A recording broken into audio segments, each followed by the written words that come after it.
선포하여 이르기를 여호와께 예배하러 이 문으로 들어가는 유다 사람들아 여호와의 말씀을 들으라. 기도합니다. 은혜가 풍성하신 아버지 하나님, 오늘 잘 알아들을 수 있도록 성령 하나님께서 총명을 주시길 원합니다. 그리하여서 하나님이 원하시는 것이 무엇인지 자라가는 생명 되게 복 내려 주옵소서. 예수님의 이름으로 기도합니다. 아멘. 네, 지난주에 이어서 계속합니다. 오늘은 하나님이 말씀하신 정의가 무엇인지에 대해서 좀 볼 거예요. 지난 시간에 우리가 했던 것이 무엇이었냐면 예배드리러 온 유다인들에게 예레미야가 선포하라고 했어요. 너희가 지금 행하는 그 행위가 바른 것인지 살펴보라고 하나님이 권면하고 있고, 만약에 너희 길과 행위라고, 이 길이라고 하는 단어는요, 인생의 여정이에요. 삶이에요. 우리의 삶 가운데서 그 행위가 바르게 된다면 하나님이 그를 살리실 것이고, 지금 이곳은 어디냐면 예루살렘 성전이 있는 곳이죠. 예루살렘으로 다시 돌아오게 할 거다.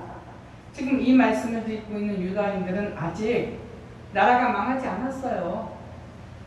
근데 하나님은 이미 작정을 하셨고 그들을 바벨론 포로로 보내기로 작정하셨기 때문에 지금 그들 눈에는 바벨론 포로가 된 거 아닌데도 불구하고 하나님은 이미 너희는 바벨론 포로로 잡혀간 자라고 지금 얘기하고 있는 거예요.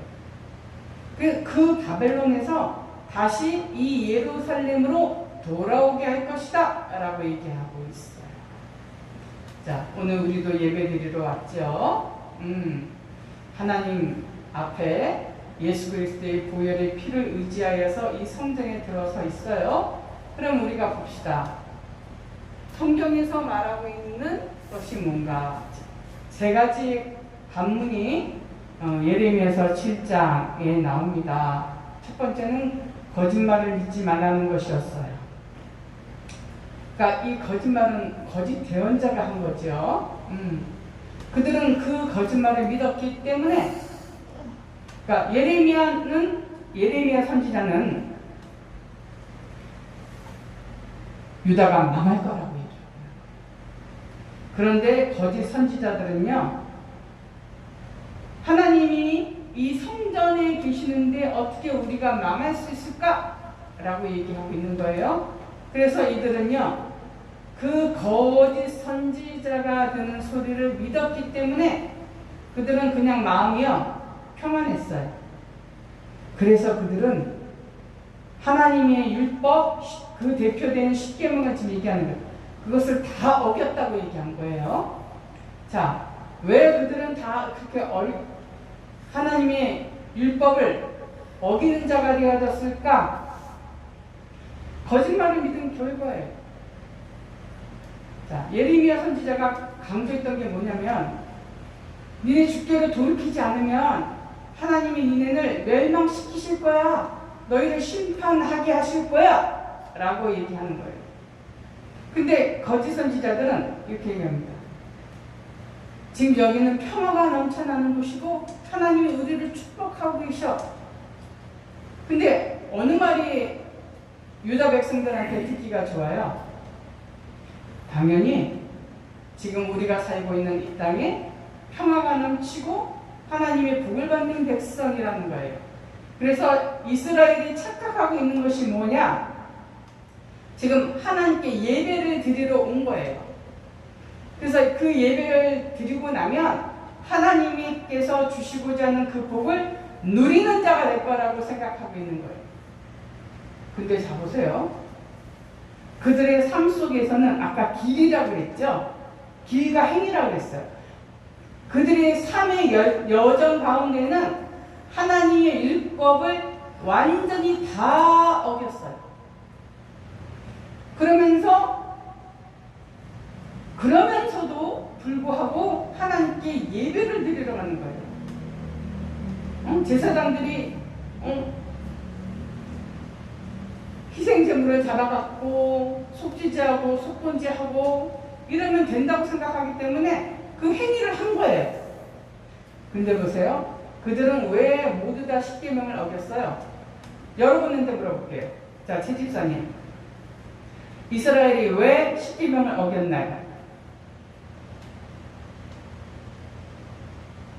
한마디로 말해서 하나님의 계명을 어겨도 괜찮아 이런 거. 우리가 하나님의 계명을 어겼을 때 내가 하나님의 법을 어겼네? 이렇게 경각하지 않고 그 정도는 괜찮다니까 라고 생각하는 이유가 뭘까요? 네? 뭘까요? 이게 바로 하나님을 두려워하지 않기 때문이에요. 하나님은요, 심판하시는 하나님이세요. 지금이 아닐지라도 어느 날 하나님께서 이제 작정하시는 때가 되면 심판하실 거라는 거예요. 지금 구약 성경은 그 얘기를 하고 있는 거예요. 신약도 마찬가지인데 구약은 보세요. 하나님이 이스라엘을 선민으로 택해서 축복을 주셨는데 이스라엘이 하나님을 경외하지 않아요. 사랑하지도 않고 두려워하지도 않고 죄를 짓고도 떨리지가 않아요. 그렇기 때문에 이들은 하나님을 무시하는 짓을 한 거예요. 죄를 지으면요, 우리 양심이 막 두렵고 떨려요. 네? 여러분, 거짓말 한번 해보세요. 거짓말 했는데 내 마음속에서 쿵쾅쿵쾅쿵쾅 소리가 안 나면 그 문제가 있는 사람이에요. 응? 근데 거짓말을 반복하면 그까지 것쯤이야 하고 가슴이 안 뛰어요. 그 부분에 대해서 벌써 하인을 맡기 시작을 하는 거예요. 감각이 없어요. 이스라엘도 지금 하나님이 주신 그 율법을 완전히 다 어겼어요. 이 얘기는 하나님을 완전히 무시한 거예요. 왜 무시할 수 있어요? 하나님이 심판하시는 하나님이라고 하는 사실을 잊어버렸기 때문에. 이 세상에 지금 21세기를 살면서 수많은 사람들이 왜 범죄를 하냐면요. 법망을 피할 수 있으면 법망을 피해서까지라도 그들은 불법을 행하려고 들어요. 그 이유가 뭐예요? 안 걸리는데. 그러나 잘 생각해 보세요. 사람들의 그 심령 안에 죄를 범하잖아요. 그러면 그 죄가 발각날까봐 두려운 이유는 심판 때문에 그런 거예요. 세상살이도 심판 때문에 두려워하는데 최종적으로 우리의 영혼에 대해서 심판하시는 하나님 앞에 서는 날이 올 거라는 의식을 갖고 있느냐? 갖고 있지 않느냐?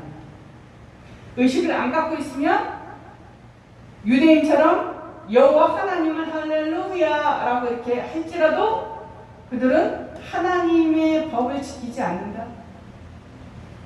오늘 예수 그리스도를 믿는 자가 거짓말을 밥 먹듯이 한다? 그럼 생각해 봐야 돼요. 정말 구원을 받았는가? 구원을 받았는데도 거짓말을 계속한다?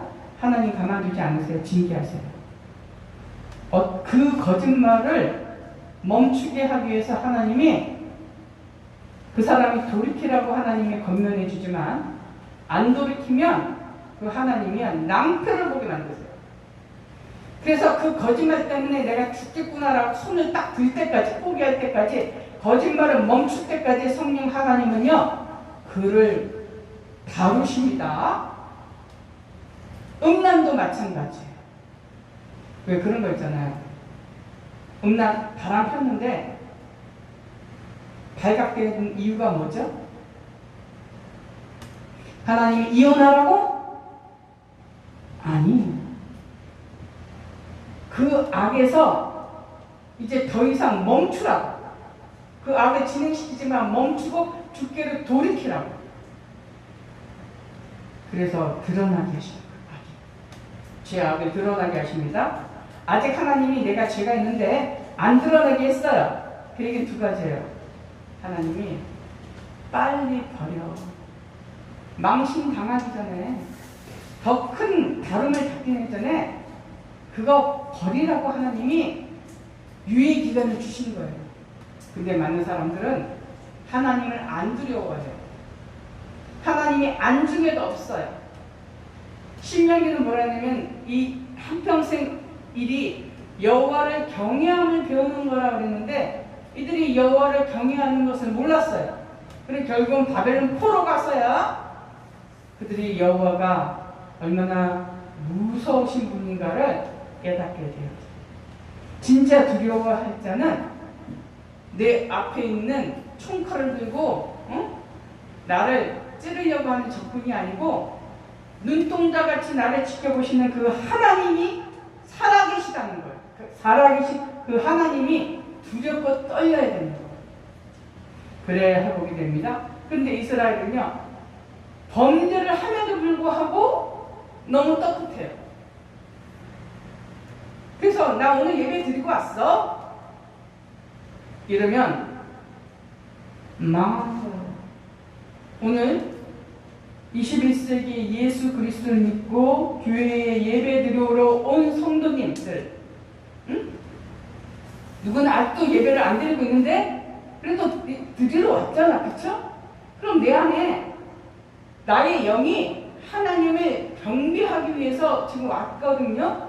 근데 그래서 온 사람들은 반드시 해야 될 게 뭐냐? 그러면 자 보세요. 예배 드린 것이 헛거라고 지금 얘기하고 있는 거예요. 삶이 뒷받침 안 되면 헛것이라고 얘기하고 있는 거예요. 그러면 어떻게 할까요? 자, 첫 번째 가면은 거짓말을 믿지 말고, 그러니까 성령을 의지해서 진리를 믿어야 되는 거죠. 두 번째 가문이 이웃들 사이에 정의를 행하는 거예요. 자, 정의가 무엇인지 알아야 될 것이고요. 두 번째, 정의를 행하는 거, 어떻게 정의를 행하는 거지? 그 얘기하고 있어요. 볼게요. 먼저 여기 노란색 한번 봐줘요. 여러분이 안 찾아가도 되는데 시편 33편 5절엔 이런 말씀이 있어요. 그는 정의와 공의를 사랑하시며, 그가 하나님입니다. 내가 하나님 바꿔볼게요. 하나님께서는 정의와 공의를 사랑하는 분이시다. 그러면서 세상에 여호와의 인자심이 충만하도다, 이렇게 시편은 얘기하고 있어요. 하나님이 왜 정의와 공의를 사랑할까요? 도대체 정의는 뭐고 공의는 뭘까요? 성경에는 이 세 가지가 같이 혼합돼서 나와요. 의라는 단어, 정의라는 단어, 공의라는 단어, 세 가지가 막 나오는데 아주 쉬워요. 자, 오늘 요거 하나만 딱 보세요. 이 의라는 건 여기 한자로 오를 의자를 썼죠? 그죠? 내 양심이, 자 보세요. 내 내면에서 내가 다른 사람이 너 다르다, 옳다, 그게 아니고 내 자신이 옳은 거예요. 내가 정의를 행해서 옳은 것이 아니고 나의 내면의 깊은 곳에서 나의 영적으로, 윤리적으로, 도덕적으로 내가 옳은 거예요. 내면에 의해요. 자 보세요. 그럼 하나님은 의로운 분이시기 때문에 정의와 공의를 사랑하십니다.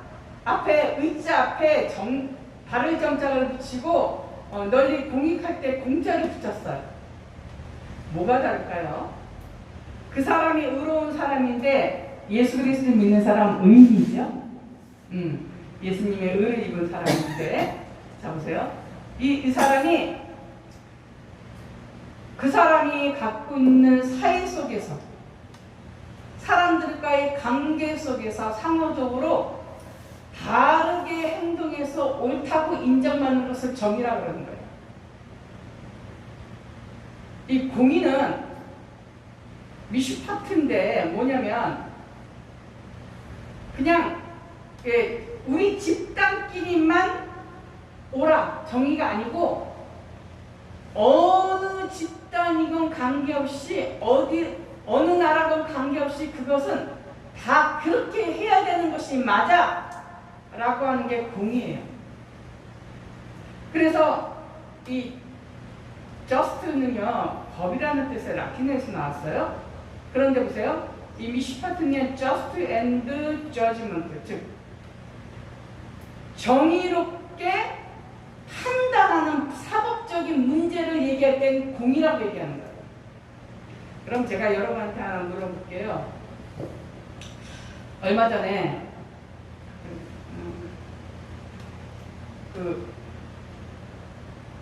뭐였죠? 우리나라에서 쟁점이 있었던 게 공수안박? 맞나요 단어가? 응? 자, 응? 검수안박. 그래, 검수안박이 의롭나요? 정의롭나요? 공의롭나요? 제가 여러분한테 물어볼게요. 네? 그건 아주 쉬워요. 처음에 그 자체는 의를 갖고 시작했는지 모르는데 사실상 그거는요 우리끼리만 정의로운 거예요. 그래서 그것은 공의가 사라졌어요.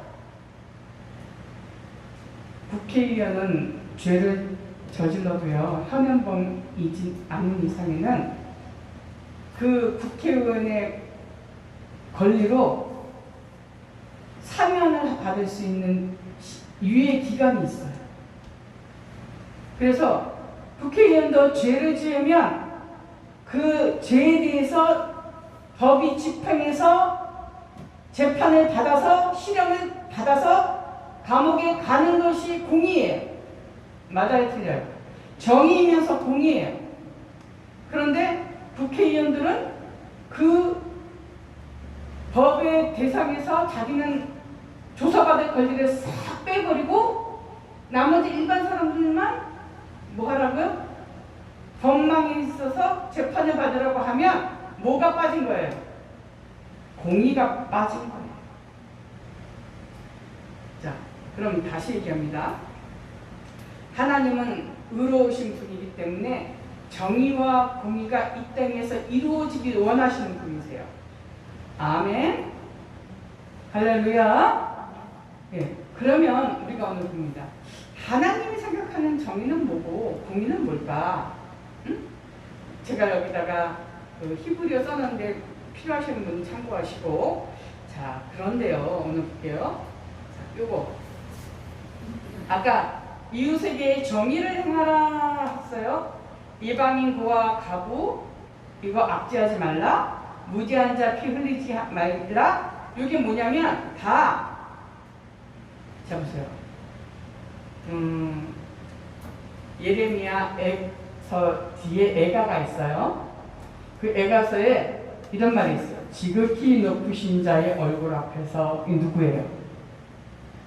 하나님 여호와 하나님이죠. 여호와 앞에서 재판을 굳게 한다. 무슨 말이에요? 한마디로 하나님이 보고 계시는데 하나님을 의시하지 않고 재판을 행하는 재판장이 저 사람은 뇌물을 먹고 나한테 이득이 있는 사람이니까 저 사람의 죄를 덮어주고 응? 그 고아나 가부는 그를 신원해줄 변호사를 살 돈이 없어. 그러니까 그들에게 어떻게 해요? 부당하게 어떤 것을 갖다가 시키고 응? 돈 있는 자제가 왔을 때는 감면해주고 이러면 이게 재판을 이렇게 정당하게 하는 것이 아니고 이렇게 휘어지게 만드는 거예요. 그래서 원래의 본래 목적에서 휘어지게 만드는 게 굳게 하는 거예요. 죄가 없는데 그 사람을 갑자기 죄인을 만들어 갖고 감옥에서 살다가 1년이나 2년 뒤에 진짜 범인이 잡혔대. 그래서 풀려난 거예요. 이게 무지한 자의 피를 흘리게 한 거예요. 그 사람이 2년 동안에 감옥에 있었던 건 어떻게 보상해줘요? 보상할 수 없어요. 근데 바로 하나님이 이런 약자를 보호하고 피해자가 없는 나라 만드는 거, 그건 니네들이 해야 될 몫이다. 그런데 이들은 재판을 굳게 했대요. 이 정의는 여기서 한국어로는 정의라고 썼는데 이게 원어가 위시파트예요. 그러니까 아까 공의라고 썼는데 우리나라는 어떨 때는 의라고 표현하고 어떨 때는 번역이 정의라고 표현하고 공의라고 표현해요. 왔다 갔다 섞여 있어요.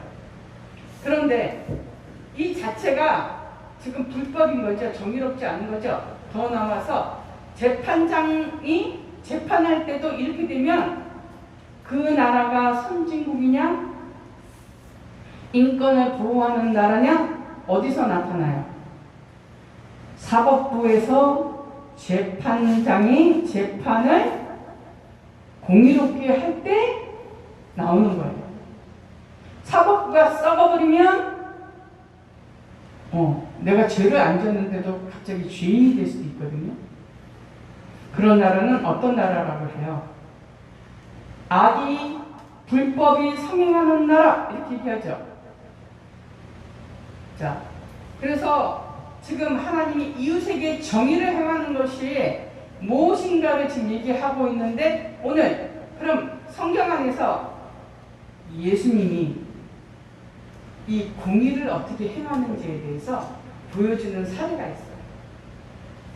그것이 뭐냐면 바로 그 마태복음 20장의 포도원의 품꾼의 비유예요. 그런데 그거에 앞서서 볼게요. 자, 성경에서 정의를 뭐라고 표현한가? 자, 여기 보세요. 전 세계는 민주주의가 있고 공산주의가 있어요. 민주주의는요 자유를 주장을 하고요, 공산주의는요 공평함을 주장을 해요. 응? 그런데 성경에서 정의는요 민주주의도 아니고 공산주의도 아니에요. 그게 무슨 얘기냐? 여기 지금 이 단어 몰라도 돼요. 자, 공산주의는요, 그러니까 분배할 때, 응? 당신도 한 몫이고 나도 한 몫이니까 똑같이 하나씩 줘. 그게 공평한 거야. 이걸 얘기하는 거예요. 배분이라는 거 알죠? 나누어 줄 때, 응? 너도 하나 받았으면 나도 하나를 받는 것이 정의라고 생각하는 거예요. 그런데 성경에서 말하는 정의는 어떤 거냐면, 지금 아까 이방인과 고아와 과부에 대해서 압제하지 말라 그랬죠? 그랬죠? 그게 뭐냐면 그들은 약자잖아요. 그 약자에 대해서 제가 대학원 다닐 때 한 친구가 갑자기 엄마가 아버지가 유복자라고 그러죠. 아버지가 돌아가신 상태에서 낳은 자식이에요. 근데 교수님이 그러더라고요. 모든 것이 있을 때 쟤를 제일 우선순위로 쟤한테 할당해 주라고 얘기하더라고요. 그게 뭐냐면 아버지가 엄마하고 아버지가 있는 상태에서 자라서 나간 자식하고 엄마 혼자서 키운 자식은요 아무래도 경쟁을 하려고 하면은 많은 부분에 있어서 약자가 되는 거예요. 그러니까 그 약자에 대해서 국률하게 여긴가 권리 회복에 대해서 지금 관심을 가져요. 성경은요 오늘 그 약자에 대해서 아까 조금 전에 그랬죠? 무죄한 자의 피, 내가 죄를 안 지었는데도 내가 나를 증명할 수 없고 변호할 수 없는 그런 약자일 때 나는 당할 수밖에 없는 억울함이 있잖아요. 그런 거 하지 말라고 얘기하는 거죠. 그래서 오늘 성경에서 말하는 정의는요. 자 보세요. 똑같이 균등하게 나누어주는 정의 아니에요. 응? 아세요? 이거 지금 조금 있다가 여러분하고 같이 나누어져야 될 문제가 바로 이거예요. 하나님이 지금 무엇을 해놓고 계시는가? 그거 한번 볼게요. 이거 좀 이따가 같이 볼게요. 그래서 이 국률이라는 단어는 어떤 거냐면요. 히브리어로 라함인데, 자 보세요. 이게 국률이라는 단어를 한국말로 자궁으로도 번역했어요. 자궁. 국률인데 자궁이에요? 무슨 말이죠? 무슨 뜻이죠? 여러분 재미없어요 이거? 이게 뭐냐면 같은 낱말을 어떨 때는 국률로 표현하고 어떨 때는 자궁이라고 표현하는 얘기는, 국률은 뭐냐면 엄마의 뱃속이 자궁이잖아요. 아세요? 아기가 엄마의 뱃속에 있는 그 장소가 자궁이죠. 그러니까 그 자궁 안에서 엄마는 아기를 보호하기 위한 모성이가 발달하는 거죠. 국률은 뭐냐? 그렇게 자궁과 같은 모성이라는 뜻이에요. 내가 약자에 대해서 생각하기를 어떻게 생각하냐면 내 배에서 난 자식처럼 그를 여기는 마음이 긍휼이에요. 그래서 좀 이따 다시 봅니다. 자, 마태복음 20장 펴주세요. 오늘 여기 볼 거예요. 마태복음 20장.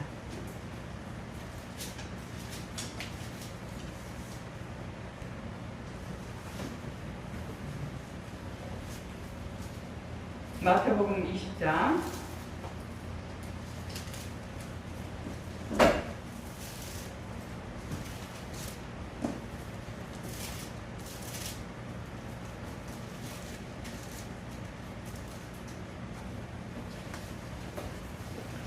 1절. 천국은 마치 품꾼을 얻어 포도원에 들여 보내려고 이른 아침에 나간 집주인과 같으니. 자, 이른 아침이 나오네요. 품꾼을 갖다가 포도원에 집어였대요, 주인이. 그런데 이른 아침에 그 일꾼들을 뽑아서 포도원에서 일하라고 집어였대요. 그랬더니 2절. 여러분이 잘 알고 있는 거. 그 품꾼들의 싹을 한 데나리온을 주겠다고 약속을 했대요.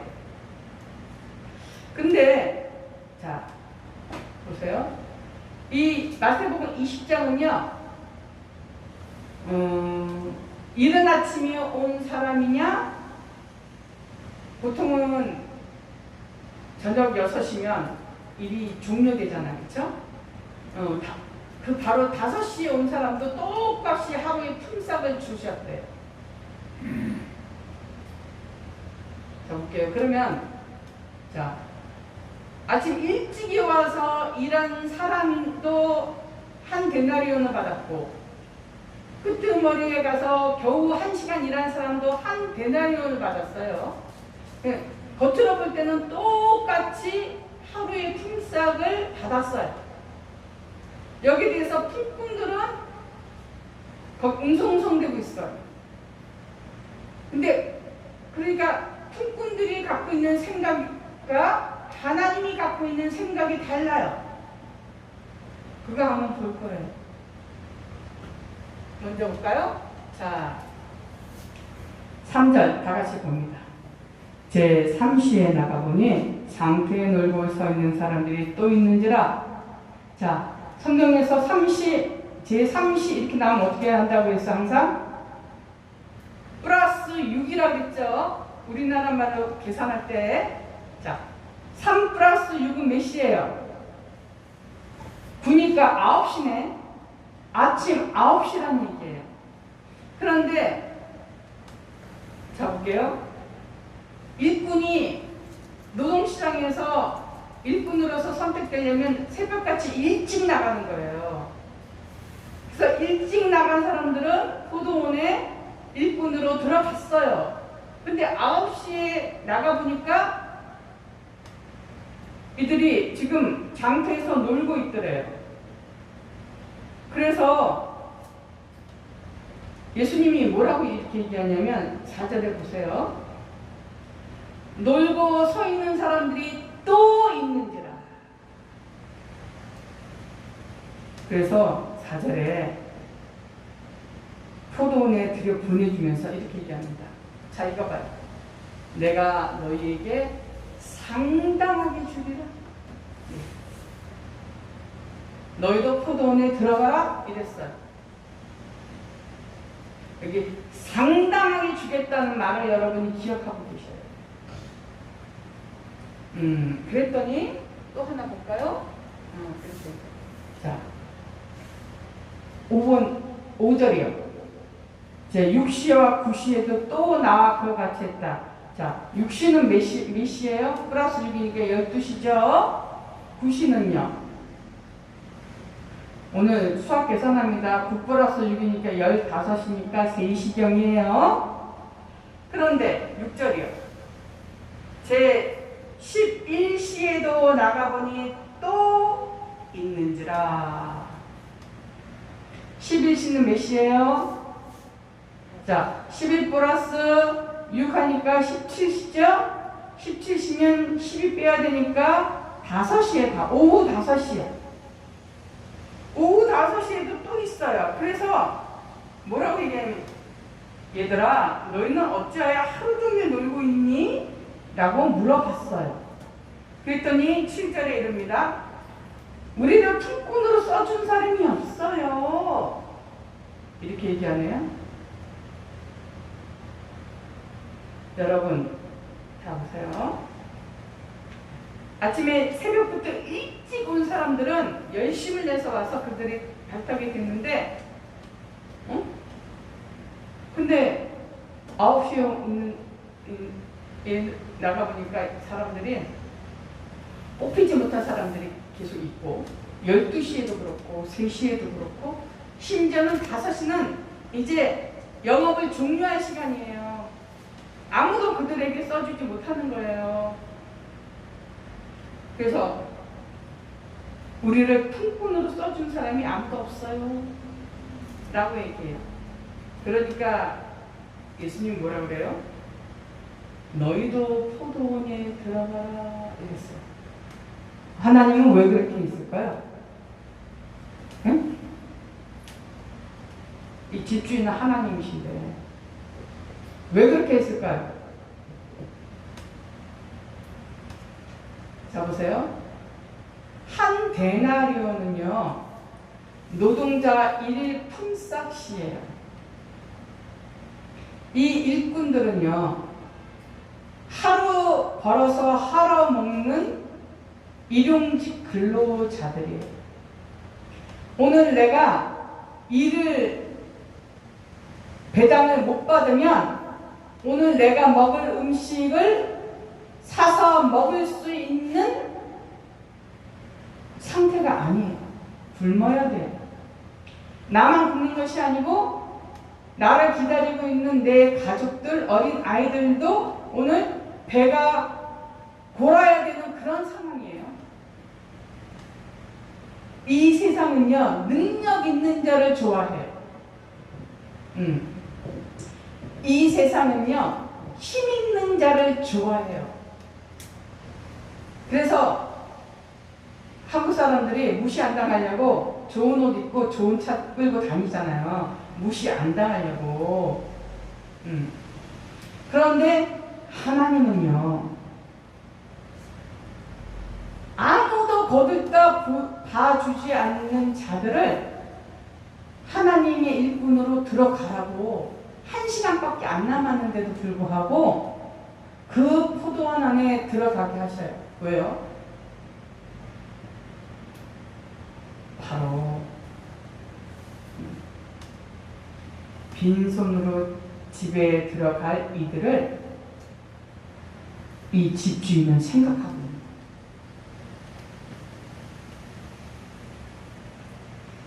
그들에게 지금 잠시지만 일을 했어.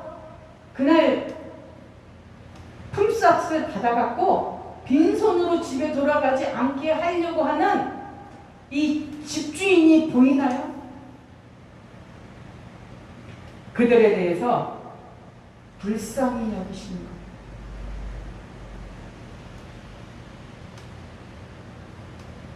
이게 하나님의 자비이면서 긍휼이면서 공의입니다.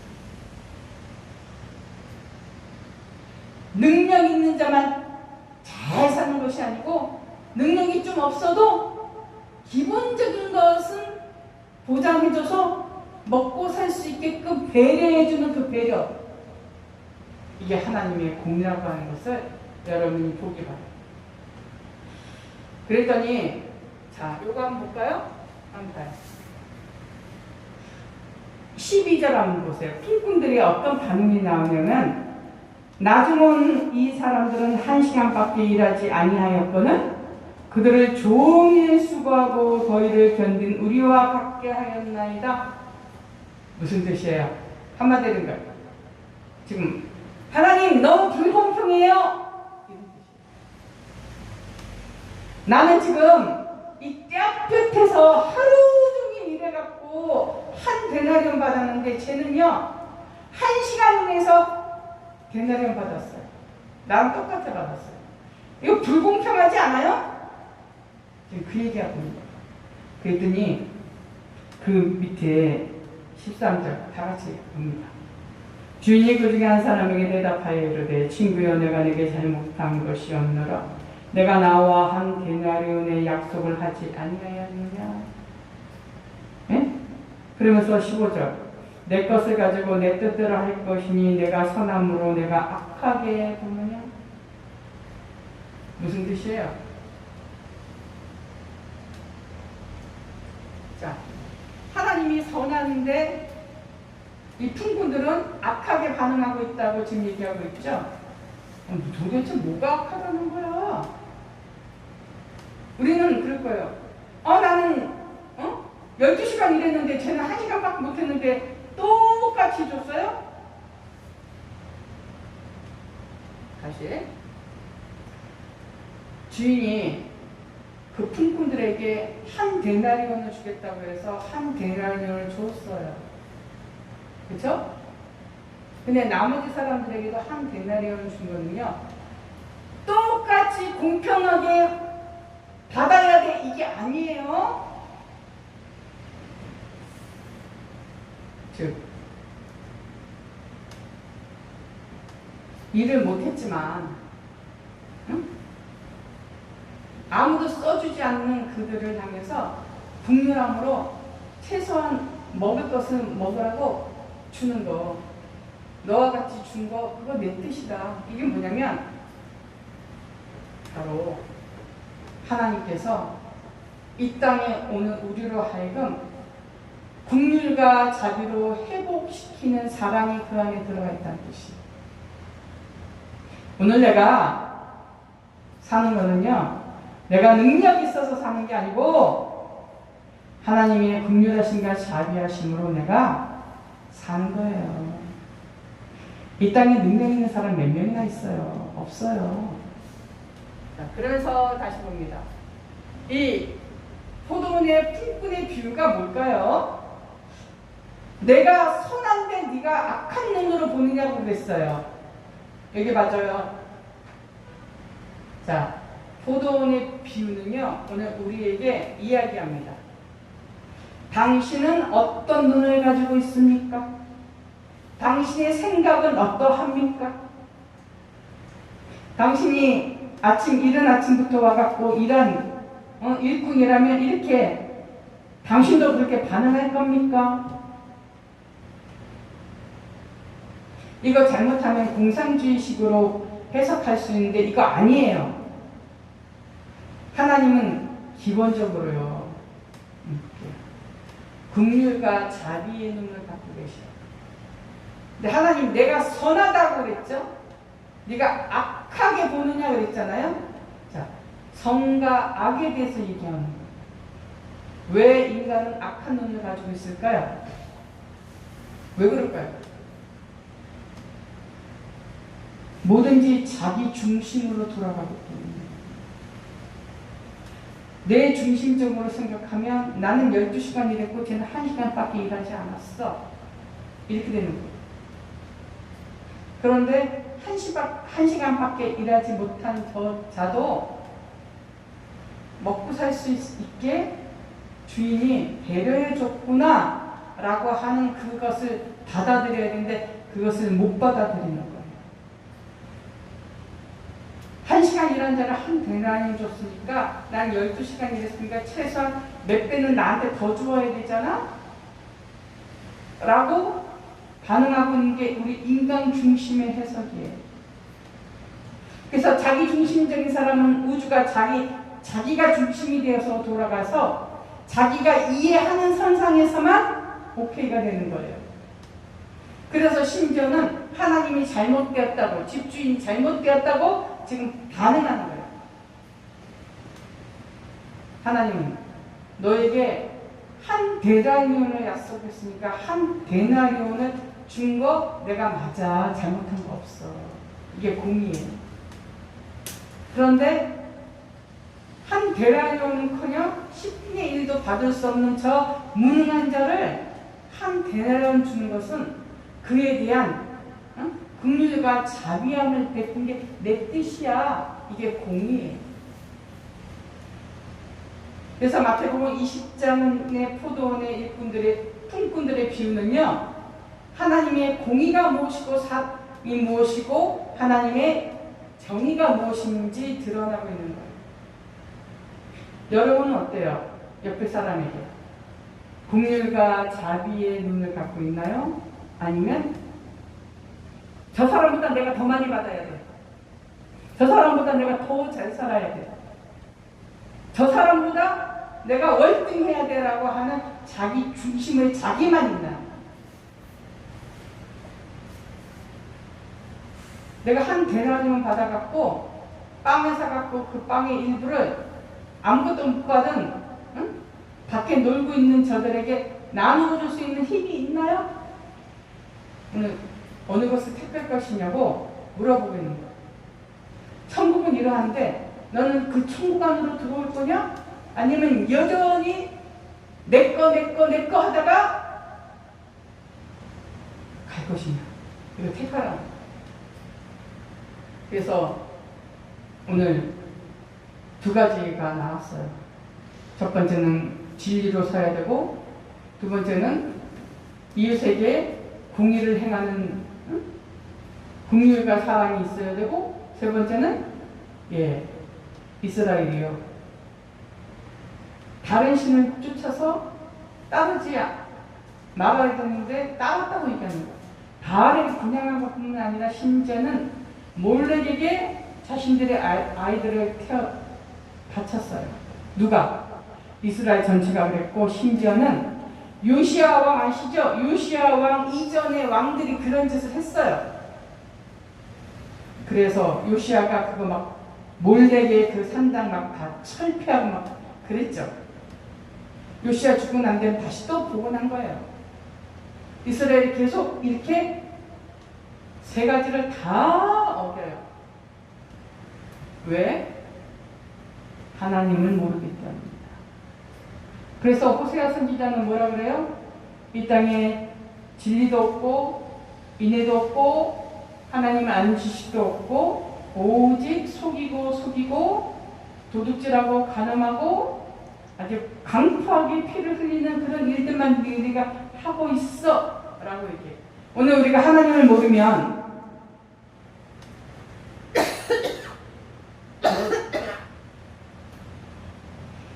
내가 누리고 있는 것이 다 내 힘으로 된 건 줄 알아요. 하나님을 알지 못하면 망하는 거예요. 그러기 위해서 성령을 부어주신 거예요. 자, 그래서 이스라엘의 결론은 하나님 사랑에 실패했다고.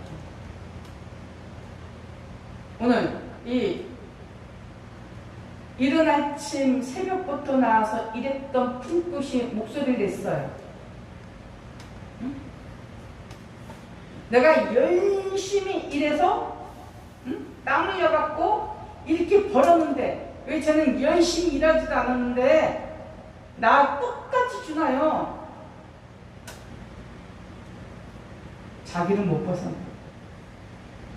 다른 사람한테 국률한 마음을 안 가져. 이게 화두죠. 놀고 아무 일도 안 하는 노숙자들에게 왜 복지를 행해야 되냐, 이런 것들이 같이 나오게 되죠. 오늘 하나님은 그래서 이스라엘 실패한 이유, 자기를 못 벗어나. 다른 사람을 사랑할지는 모른다.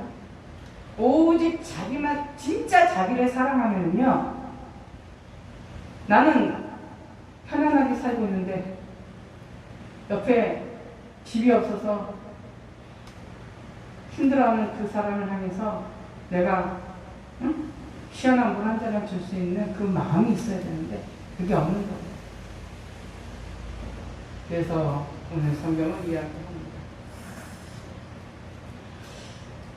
누가 자기 사랑을 벗어나서 하나님의 사랑 안으로 들어올 것이냐.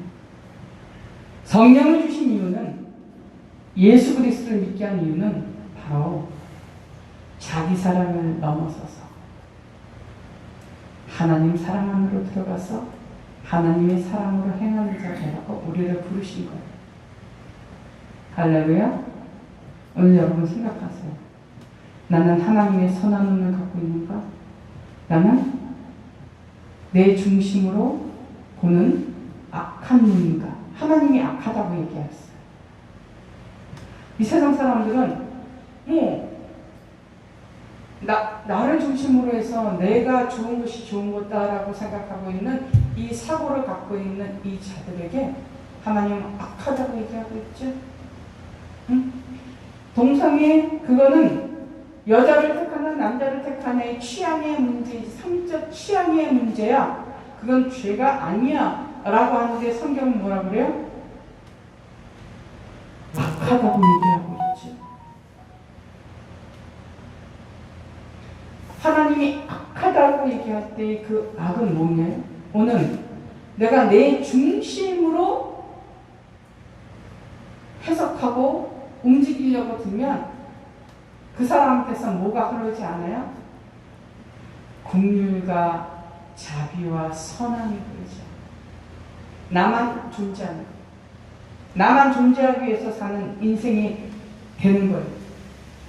거기서 벗어나서 하나님을 향하여서 하나님의 사랑을 입은 자로서 그 사랑이 감동돼서 그 사랑을 흘려버리기 위해서 예수님이 십자가 지고 오신 거예요. 오늘 우리 안에 와 계시는 성령님은요, 우리를 진짜 사람이 되게 하기 위해서 그 십자가에 달려 죽으신 거예요. 자기만 아는 그 이기적인 그 악한 그 탐욕에서 벗어나서 같이 더불어 공존해서 살 수 있는 나라가 되게 하는 것, 예수 그리스도를 믿는 자를 통해서 하나님이 이루시고자 다시 아들을 십자가에 못 박여 죽으시면서까지 보내신 거예요. 이스라엘 힘으로 안 된다는 것을 보여주신 후에 예수 그리스도를 이 땅에 오게 하셔서 십자가 지신 거예요.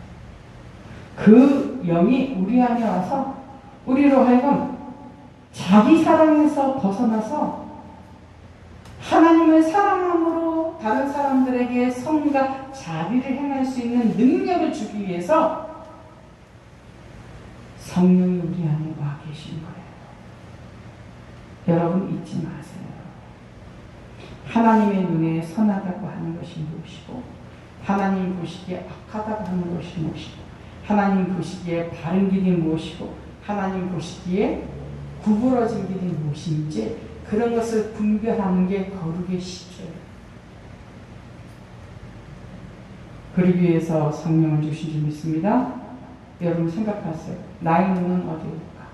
주님, 나를 위해서 십자가에 달려 돌아가신 그 예수님의 심정으로 하나님의 사랑에서 사랑하는 자 되게 만들어 주옵소서라고 간구해 주시기 바랍니다. 기도드립니다.